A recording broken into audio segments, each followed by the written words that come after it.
Bien, bonjour. D'abord, je veux saluer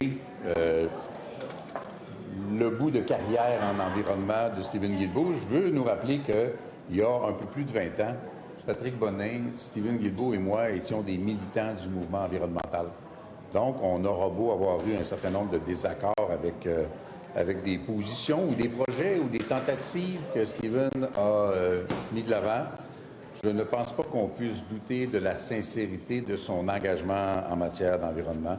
Il a pensé, malgré des doutes qui sont assurément les miens, je les avais exprimés, pouvoir changer les politiques canadiennes en matière d'environnement à partir de l'intérieur du gouvernement. Mais comme il le disait lui-même, sous M. Carney, il y a eu entre peu et pas d'impact sur les décisions du gouvernement. On en arrive au constat que le Canada est un pays pétrolier. Et je veux insister sur le fait que même à l'échelle continentale, l'État québécois n'est pas un État pétrolier. On ne s'identifie pas à ça et le départ de M. Guilbeault en est une démonstration supplémentaire. J'invite, dans cette période où, pour reprendre l'image d'une autre voix dans les médias, dans cette période d'hypnose un peu sur les enjeux pétroliers et environnementaux, la société civile québécoise a se mobilisé pour dénoncer une dérive du gouvernement en matière environnementale et peut-être aussi réitérer une suggestion que mon collègue Patrick Bonnin faisait, que les libéraux du caucus qui ne sont pas en accord avec les orientations du gouvernement l'expriment et ajoutent leur voix à la pression. On n'en est plus dans des enjeux partisans, on en est dans des enjeux climatiques, environnementaux, dangereux et coûteux. On en arrive aussi à penser que tout est prétexte à mettre de l'avant un agenda pétrolier qui est extraordinairement coûteux, qui est extraordinairement toxique. Le programme sur lequel M. Carney a été élu ne mentionnait pas une seule fois le mot pipeline. Mais ce programme mentionnait à de nombreuses reprises les enjeux climatiques qui semblent ne plus exister dans la perspective du premier ministre et du gouvernement qu'il dirige.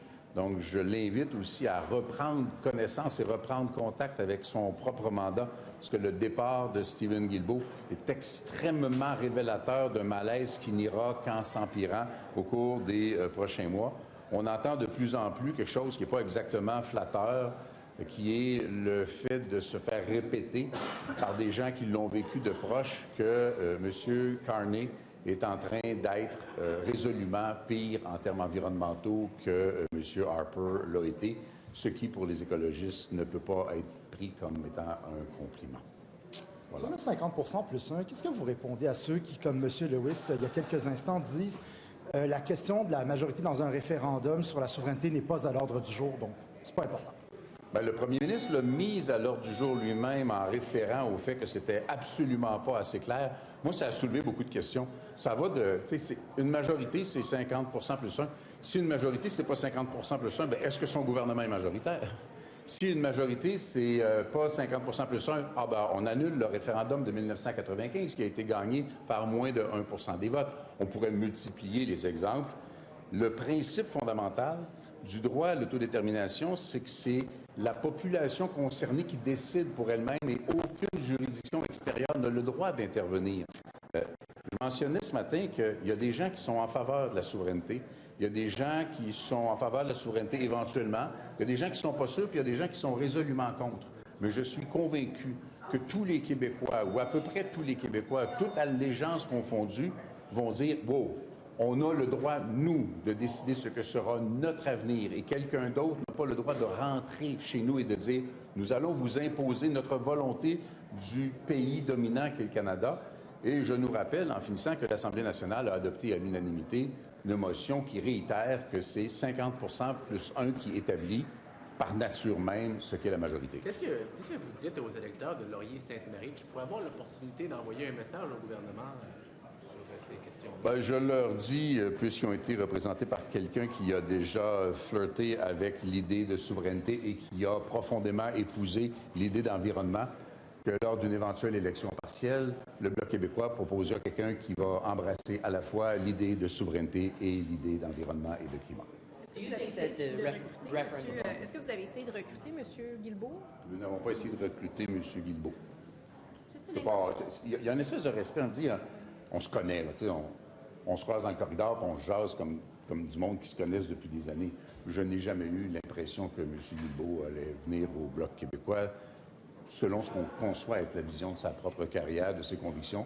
J'ai beaucoup de respect pour lui, et quel que soit l'endroit, même quand il était au gouvernement, c'est un gars avec lequel on peut collaborer. Quel que soit son avenir, on va probablement avoir l'occasion de collaborer parce qu'on a des visions communes sur bien des sujets. Do you think the referendum in Alberta the events of the referendum in Alberta will scare away Quebec voters in the upcoming Quebec election from choosing a sovereigntist party like the PQ?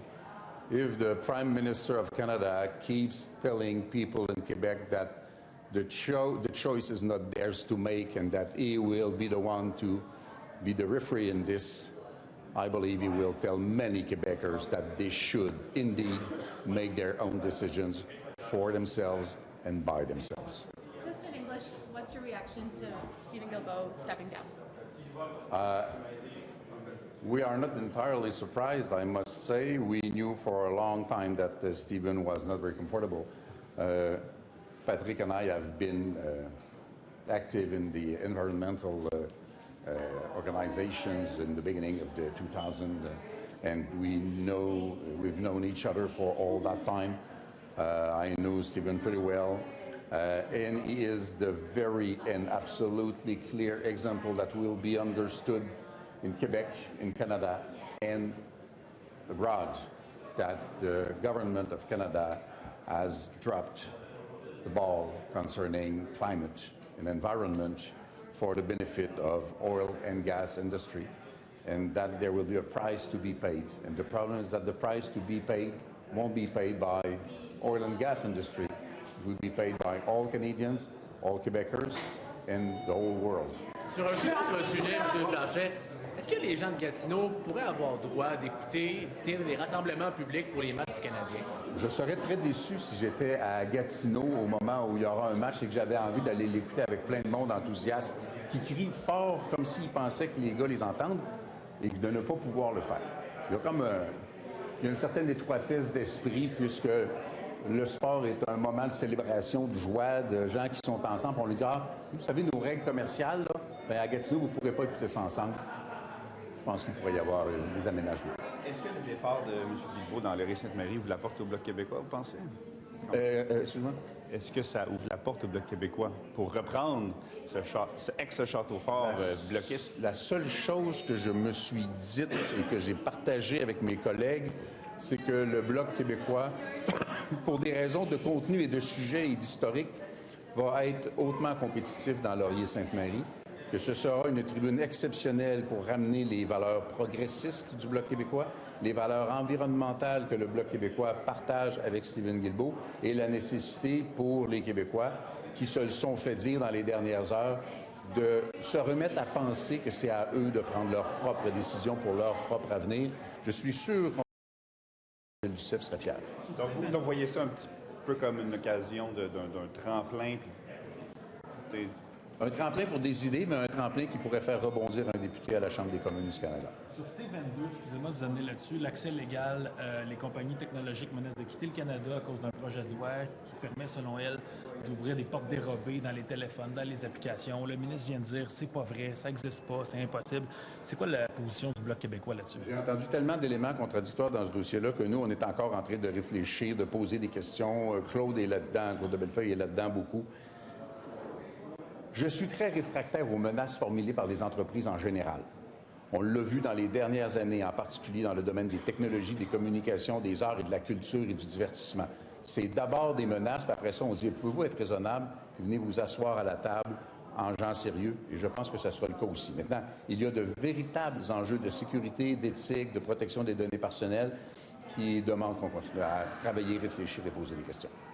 Juste pour revenir sur l'environnement, quand vous voyez le co-président du caucus climatique libéral, Éric Saint-Pierre, dire non, on est d'accord avec les politiques du gouvernement fédéral, qu'est-ce que ça vous inspire? J'ai même compris qu'il avait dit que le rôle du caucus en environnement, c'est pas de protéger l'environnement. Il faut le mettre le mot. Alors, si on met le mot environnement, ça pourrait être comment perturber l'environnement, comment se foutre de l'environnement, comment être indifférent à l'environnement, comment faire semblant de s'intéresser à l'environnement pour mettre de l'avant un agenda pétrolier. Si un caucus en environnement n'a pas pour mandat de s'intéresser à l'environnement, vivement, c'est pas juste Stephen Guilbeault qui vient de quitter le caucus, c'est toute espèce de logique et de conscience écologique. That answer in English, please? Could you repeat your answer in English, please? About what? About the Environment Caucus? If the people that are supposed to be interested in environment in this caucus say, oh, this is not our job. My job is not to protect environment or be interested in environment. I'm supposed to use the word environment to support the policies of the Prime Minister. Not only Stephen Guilbeault has left the Liberals, but every shred of ecological conscience. Merci beaucoup.